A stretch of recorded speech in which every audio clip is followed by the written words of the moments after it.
Hello everyone, welcome back to my channel. চলে আসলাম তোমাদের কাছে দারুণ একটা বর্ধমানের একটা প্রাকৃতিক সৌন্দর্য সাথে একটি ভয়ঙ্কর পুকুর, তার ঘটনা নিয়ে।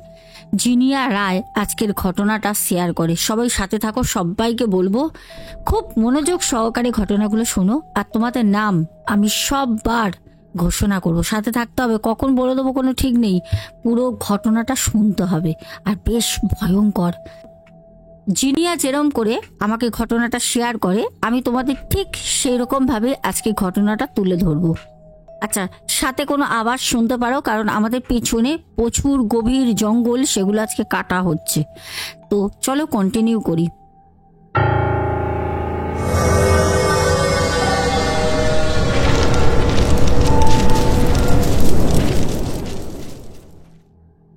দিদিভাই, আমার নাম হচ্ছে জিনিয়া রায়, আমার বাড়ি হচ্ছে বর্ধমান। আমরা বর্ধমানে এসছি 3.5 বছর হলো। তার আগে আমরা অন্য একটি জায়গায় থাকতাম। সে আমাদের নিজেদেরই বাড়ি ছিল।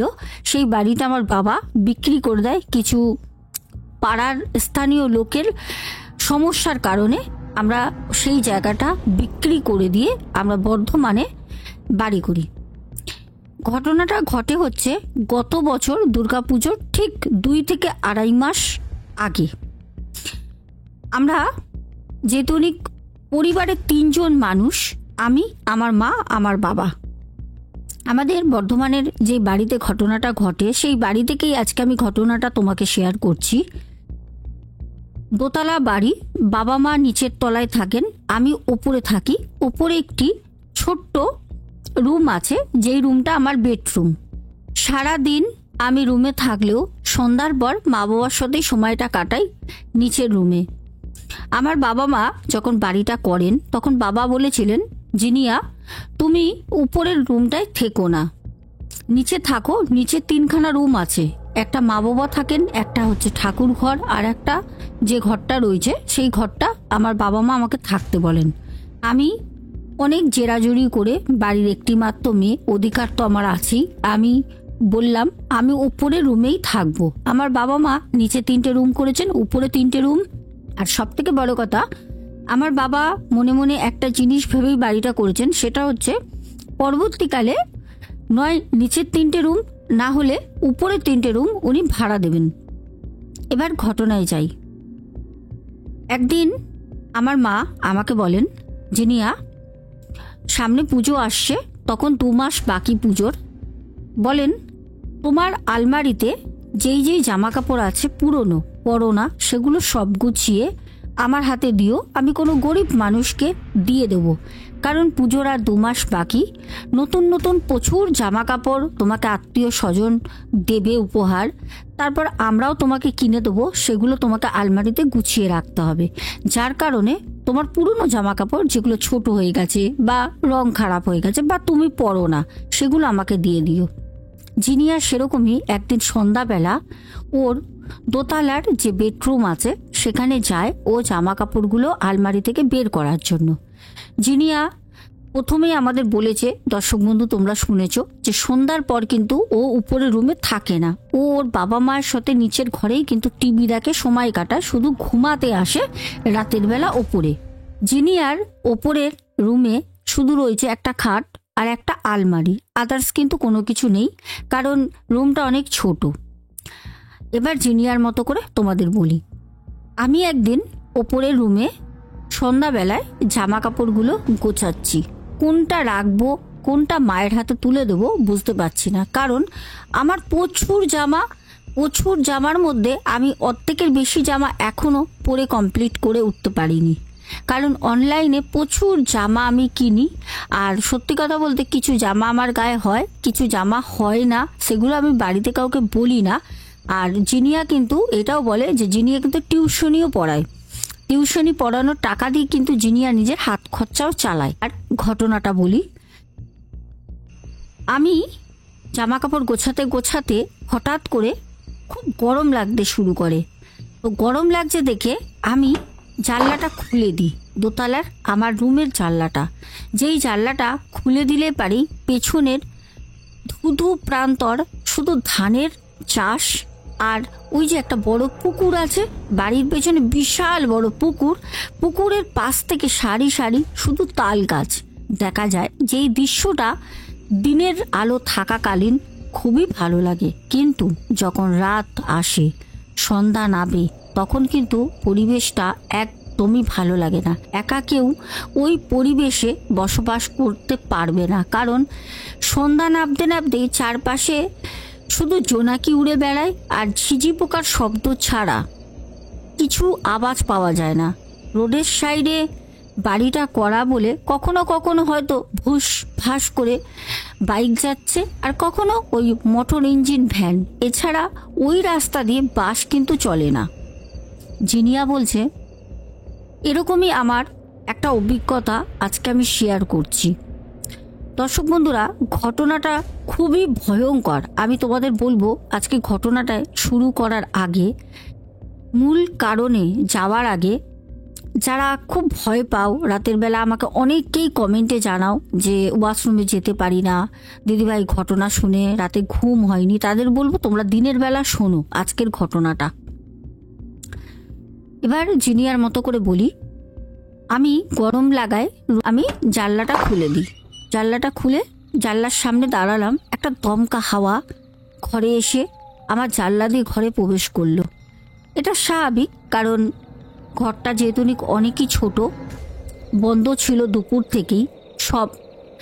আর জানলাটা খোলা মাত্র পেছনে যেহেতু ধুধু প্রান্তর, প্রথমেই বললাম ধানের ক্ষেত আর সারি সারি তাল গাছ, তো সেখান থেকে হাওয়া আসবে, এটা স্বাভাবিক, একটা হাওয়া আসে। আমি জানলার সামনেই ওই হাওয়াটা উপভোগ করার জন্য দাঁড়িয়ে থাকি গ্রিলটা ধরে। এত সুন্দর একটা হাওয়া দিচ্ছে, আমি প্রায় জামা কাপড় গোছাতে গোছাতে এক প্রকার ঘেমে গেছিলাম। রুমে ফ্যান আছে, ফ্যানটাও চলছে, কিন্তু অতিরিক্ত একটা গরম ঘরের মধ্যে লাগছিল।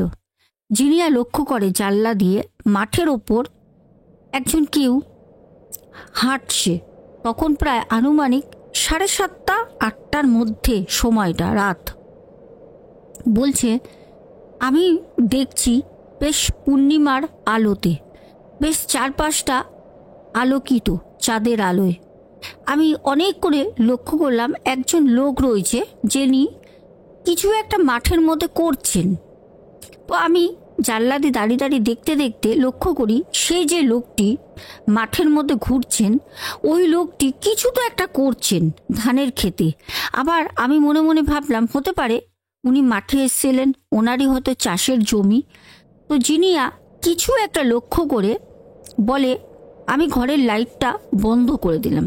ঘরের লাইটটা বন্ধ করে দিয়ে আমি ভালোভাবে দেখব, কারণ আমি বুঝতে পারছি সেই লোকটা আমাকেও মাঠ থেকে দাঁড়িয়ে দেখছে। কারণ ওই মাঠের পাশে যে বড় পুকুর, ওই পুকুরের ওখানে কিন্তু কোনো বাড়ি নেই, শুধু আমার বাবাই ওখানে দোতলা একটা বাড়ি করেছে, ওখানে বাড়ি নেই। ওখান থেকে অনেকটা গেলে পারে আবার লোকবসতি।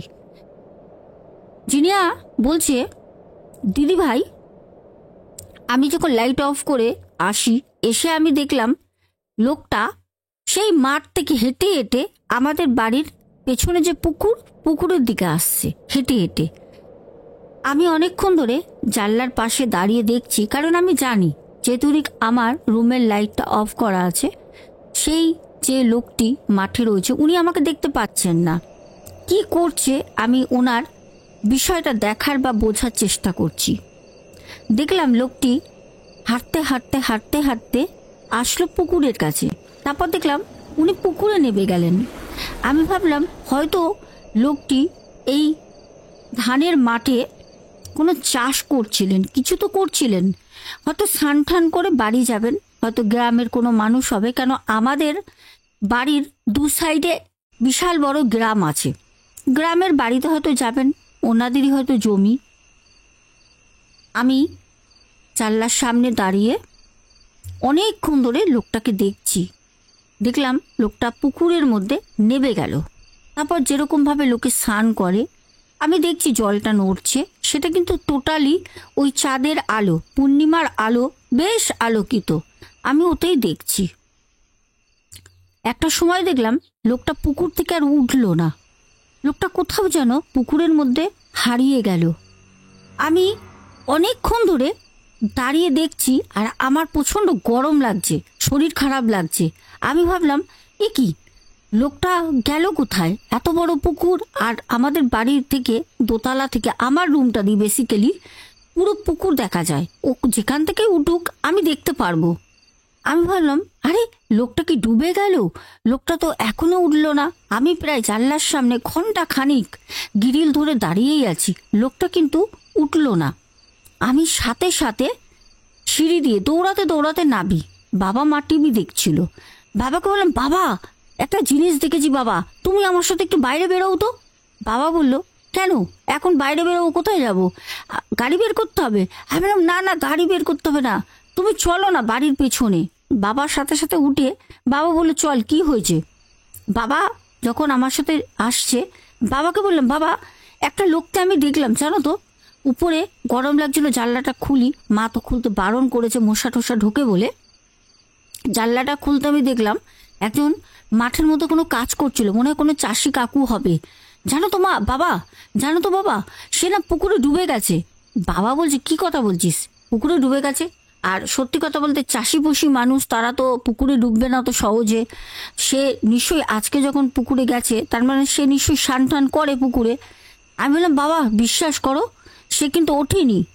তো বাবা বললো, কি আর করবো বল, কোন গ্রামের লোক, কে ছিল তাও তো জানিস না, চিনিস না, মুখ কি চেনা, কাউকে চিনিস? আমি বললাম, না বাবা আমি তো ভালো করে মুখ দেখতেই পারিনি, তবে একটা লোক ছিল দেখেছি, লুঙ্গি পরা, হাফ লুঙ্গিটা গোটানো ছিল, আর কোমরে একটা গামছা বাঁধা, খালি গায়ে। বাবা বললো, তাহলে মনে হয় কোনো চাষিই হবে, তুই যেরকম বলছিস। কি করা যাবে বলতো, চল ঘরে চল। কি করব আমরা? বাবা অনেকক্ষণ ওখানে দাঁড়িয়ে দেখলো, পুকুরের ওখানে টর্চ নিয়ে গেল, ঘোরাঘুরি করলো, কিন্তু কাউকেই কিন্তু আমরা দেখতে পারলাম না। তারপর ঘরে চলে আসি।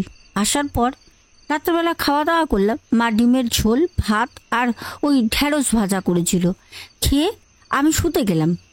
আমাকে বাবা বলল, জেনিয়া যাই করিস মা জানলাটা খুলিস না কিন্তু ওই দিকে। আমি তখন বললাম, না না খুলবো না।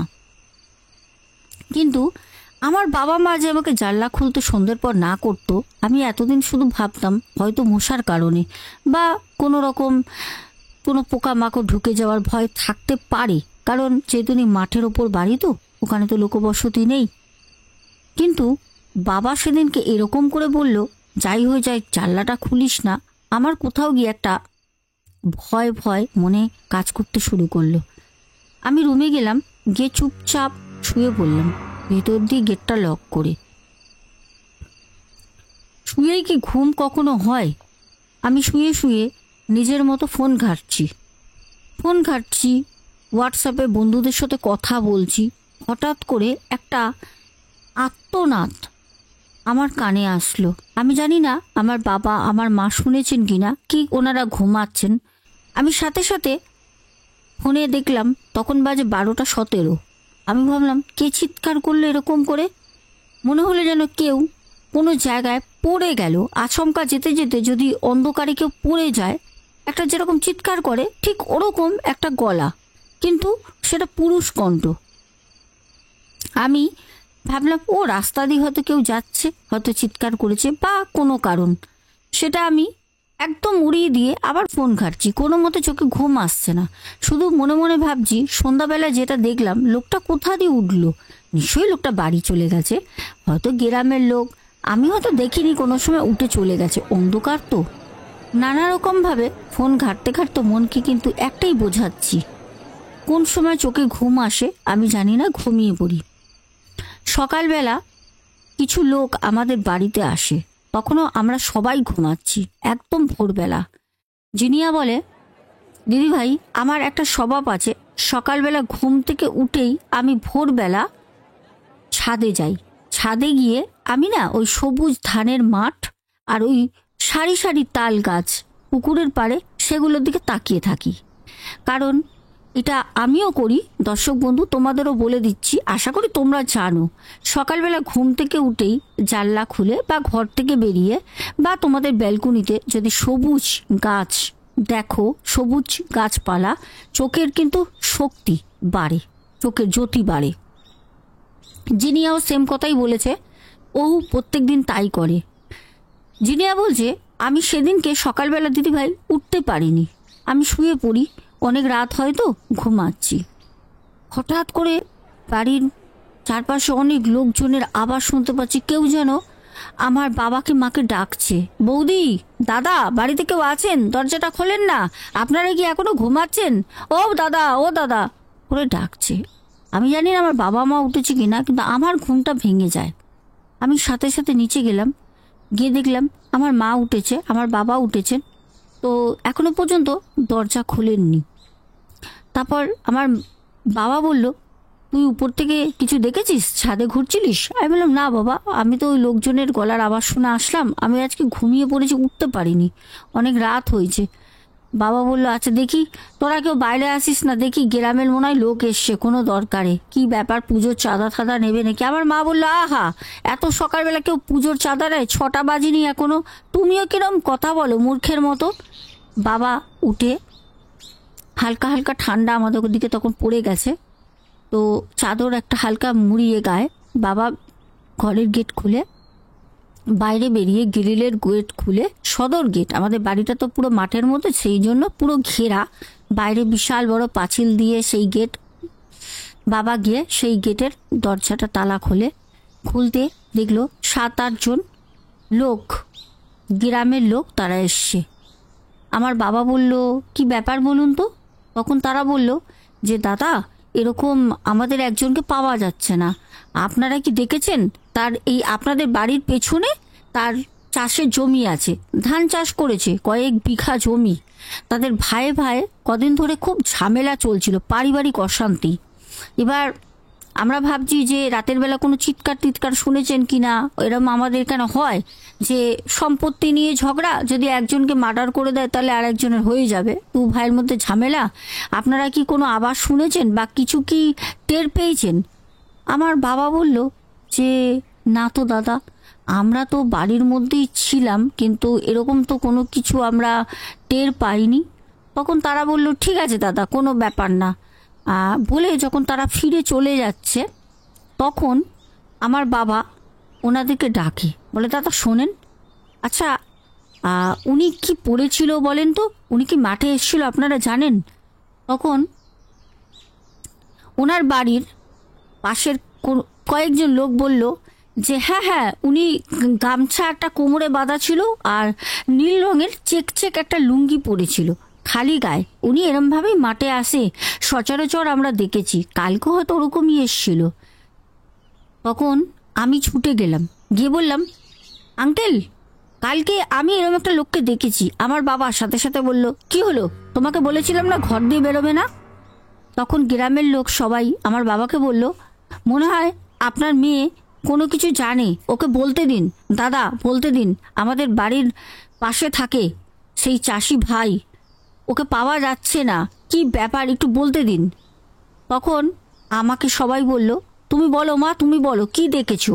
আমি তখন বললাম, না বিশেষ কিছু দেখিনি, তবে আমি দোতলার ঘরে থাকি, আমি সন্ধ্যাবেলায় জামা কাপড় গোছাতে গোছাতে গরম লাগায় গরম লাগায় আমি জানলা খুলেছিলাম, জানলা খুলে আমি দাঁড়িয়েছিলাম, তখন দেখেছিলাম আপনি যেরকম বলছেন ওরকমই একজন কাকু, ওই কোমরে গামছা বাঁধা আর নীল রঙেরই মনে হয়, আমি অতটা বলতে পারবো না, যদিও আমি চাঁদের আলোয় দেখেছি অন্ধকারে, লুঙ্গি পরেছিল এইটুকুনি জানি। কেউ একজন মাঠ থেকে হেঁটে হেঁটে এসে পুকুরে নেমে যায়, তারপরে আমি অনেকক্ষণ দাঁড়িয়েছিলাম, তাকে কিন্তু উঠতে দেখিনি। তখন সবাই বললে, এই রে, তাহলে পুকুরে মনে হয় ডুবে গেছে, ও তো সাঁতার পারে না, ও পুকুরে কেন নামলো?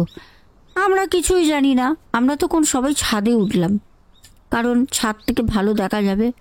তখন পুলিশ আসে, গ্রামের অনেক অসংখ্য লোক আমাদের বাড়ির পেছনে পুকুরে জমায়েত হয়েছে, খোঁজ খোঁজ খোঁজ, সেই বলে ডুবুরি যারা জলের মধ্যে নেবে কিছু খোঁজে, তাদেরও আনা হয়। তারপর সেই যে কাকাটাকে, যাকে আমি দেখেছিলাম, তার কিন্তু মৃতদেহ জল থেকে পাওয়া যায়। প্রায় তার দেহ তুলতে তুলতে সেই দিনকে বিকেল হয়ে যায়, তার দেহ, কারণ পুকুরটা অনেক বড়, খুঁজতে খুঁজতে বিকেলবেলা সেই যে কাকুটা যিনি মারা যান তার দেহ পাওয়া যায়। আমার বাবা বলল, কি দরকার ছিল এসব জিনিয়া বলা তোমার? আমি বলে, এই মা, কেন বলবো না? আমি তো এরকম কাউকে দেখেছিলাম বাবা। কি হয়েছে বলো? আজকে যদি না বলতাম তাহলে হয়তো এই যে কাকুর মৃত দেহটা এই পুকুরের মধ্যে পচে গলে তারপর ফুলে ভেসে উঠতো, পচা দুর্গন্ধ বেরোতো। আমি দেখেছি বললাম, ওনাদেরও তো দুশ্চিন্তা হচ্ছিল, সেখান থেকে ওনারাও তো মুক্তি পেল। আমার বাবা বলল, না এক প্রকার ভালোই করেছো জিনিয়া, তুমি বলে দিয়েছো। ঠিক আছে চলো, ওইদিকে জানলাটা কদিন কিন্তু একদম খুলবে না। আমি বললাম ঠিক আছে, আমি তো এমনি দিন ছাড়া খুলি না, আর মোটামুটি বিকেলের আগে আমি বন্ধ করে নিচে চলে আসি। একা একা অতক্ষণ উপরে ভালো লাগে না, একদম নির্জন জায়গা তো। এরম করেই প্রায় কিছুদিন চলল। তারপর পুজো চলে আসলো। পুজো আসাতে আমাদের বাড়িতে আমাদের অনেক আত্মীয় স্বজন আসে, নতুন বাড়ি তো, আর আমাদের পরিবেশটা এত সুন্দর, শহর থেকে সবাই এসছে, ওদের খুব ভালো লাগে ওখানে। তো ওরা আমাদের বাড়িতে প্রায় সপ্তাহখানিক থাকে। এর মধ্যে ঘটলো একটা মারাত্মক দুর্ঘটনা। সেটা হচ্ছে, আমার পিসির 2 ছেলে আসে, আমার থেকে বয়সে বড়। তো তারা একটু স্মোক করতো। সন্ধ্যাবেলায় ওদেরকে আমার বাবা বারণ করতো, এই তোরা উপরে যাবি না, ছাদে উঠবি না, জানলা খুলবি না। ওপরে 2টো রুম ছিল, ওরা সেই রুমের মধ্যে ক্যারাম খেলতো, জানলা টাল্লা খুলে রাখতো, ওরা শুনতো না। আমার বাবা অনেক করে বারণ করতো, মা করতো, পিসেমশাই করতো, শুনতো না। একদিন স্মোক করছে ওরা উপরে উঠে। তো স্মোক মানে এতটাই ওদের স্মোক করার নেশা, সিগারেট খেতে খেতে কখন দেশলাই কাটি শেষ হয়ে গেছে ওদের হুঁশই নেই। যে বড় ভাইটা ছিল, বড় ভাই বলল ছোটকে, এই যা তো যা, গিয়ে সিগারেট খাবো, শেষ হয়ে গেছে, যা একটা দেশলাই নিয়ে আয় নিচ থেকে। ও বলল, দূর তুই যা। দুজনেই করতে, আমরা কেউ কিন্তু ওখানে নেই। বড় ভাই উপরে বসে থাকে, ছোট ভাইকে মানে পিসির ছোট ছেলে, সে নিচে আসে দেশলাই নিতে। যখন নিচে নামবে দেশলাইটা নিয়ে সিঁড়ি দিয়ে যখন উঠছে, তখন উপরে বড় দাদা মানে আমার পিসি বড় ছেলে বিকট চিৎকার, বাঁচাও বাঁচাও, আমাকে বাঁচাও, মরে গেলাম, আমাকে বাঁচাও। পুরো পরিবার আমাদের সব তখন উপরে ছুটেছে। গিয়ে দেখলাম ও একটা কোণে পড়ে আছে, মানে এরকম ভাবে পড়ে আছে মনে হচ্ছে যেন ওকে কেউ ঠেলা দিয়ে ফেলে দিয়েছে, খুব ভয় পেয়েছে, খুব আতঙ্ক, পড়ে আছে। তখন আমার বাবা গিয়ে বলল, কি রে, এত বড় ছেলে পড়ে আছিস, কি হয়েছে তোর? তখন বলল, কি বলবো বলো তো, আমি কি বলবো, আমার ভয়তে হাত পা কাঁপছে। তখন বলছে, কি দেখেছিস বলতো? তখন পিসমশাই বলছে, কি হয়েছে, হ্যাঁ নেশা করার এত তোর হুজুক, হ্যাঁ ভাইটাকে নামিয়ে কি করছিলিস তুই? বলছে, সিগারেট খাচ্ছিলাম, আমি বসেছিলাম, ভাইকে নিচে আনতে পাঠাই, আমি বসে আছি, আমি হঠাৎ দেখলাম ছাদের মধ্যে কে যেন, মানে কেউ নেই, আমি বসে রয়েছি, হঠাৎ করে ছাদের মাঝ বরাবর একজনকে আমি দেখি দাঁড়িয়ে রয়েছে। ভাই সাথে সাথে উঠে গিয়ে বলে যে, আরে কে তুমি? ছাদের মধ্যে তো কেউ ছিল না, তুমি কোথা থেকে আসলে, কে তুমি? যখন এই কথা বলে, বলছে যখন ঘোরে, বলছে চোখগুলো পুরো লাল টকটক করছে, আর মানে কি বলবো, বিকট তার দৃশ্য, পুরো সারা শরীর না জল ভর্তি, জলে ভেজা। এই কথা যখন বলছে পিসমশাই, আমার মা বাবা, আমি কেউ বিশ্বাস করিনি ওর কথা। আমি জানি ও ফাসলামি করছে, কারণ ও করে এরকম, কিন্তু এই ফাসলামিটাই মনে করছিলাম ভালো ছিল।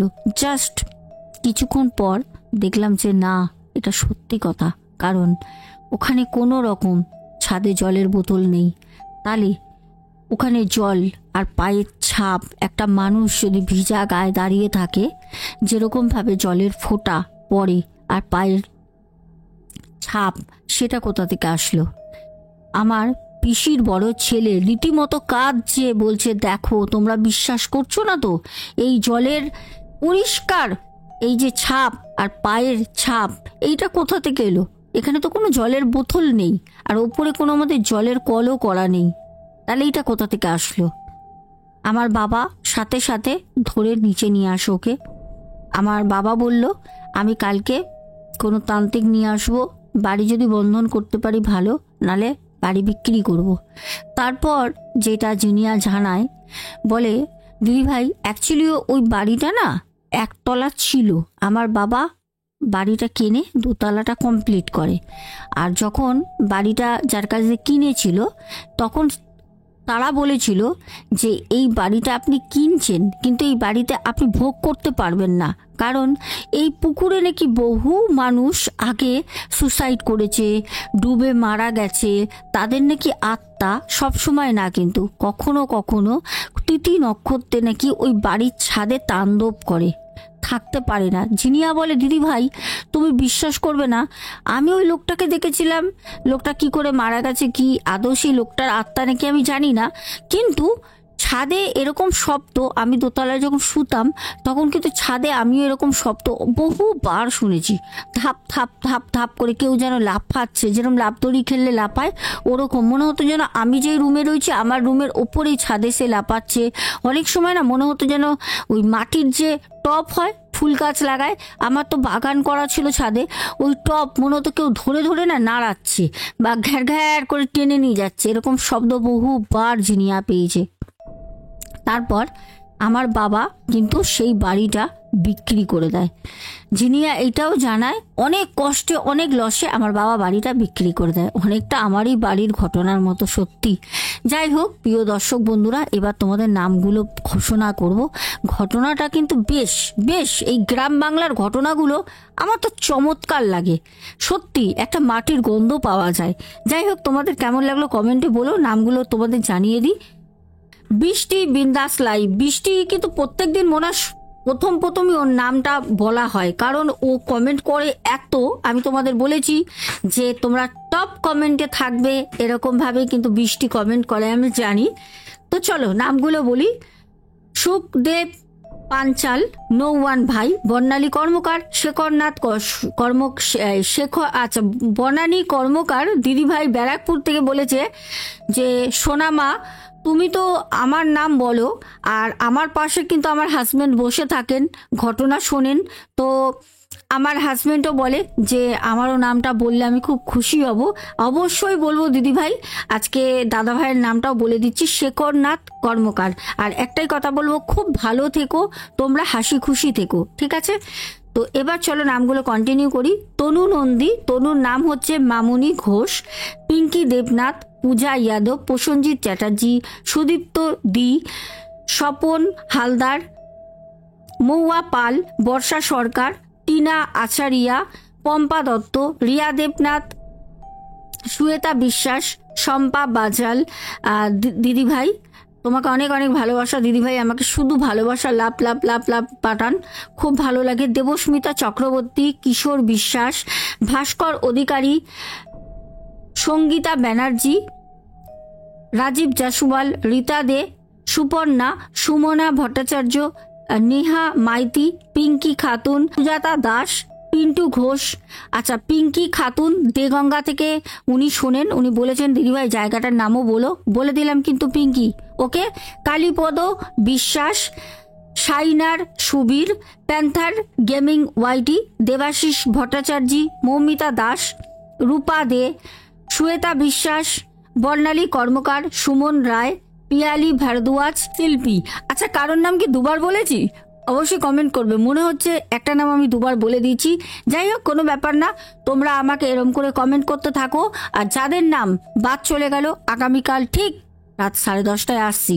আর শোনা কথা আমাদের কিন্তু আসছে সোম মঙ্গল বুধবার, আর আমাদের কিন্তু ভূত সত্য আসছে বৃহস্পতি শুক্র শনি রবি, একদিন কিন্তু এপিসোড আমরা বাড়িয়ে দিয়েছি। তোমরাই বলেছিলে প্রিন্সের গলার ভয়েস তোমাদের দারুণ লাগে, তোমরা বলেছো দারুণ, আর সত্যি ওর গলার ভয়েস খুবই সুন্দর, এত সুন্দর ওর ভয়েস। ও ফোনে কথা বলে যখন, আমাদের আত্মীয় পরিজন যারা বাইরে বিদেশে থাকেন কেউ বুঝতেই পারে না যে ওই বাচ্চা ছেলের গলা এরকম, এত ভারী আর এত মিষ্টি।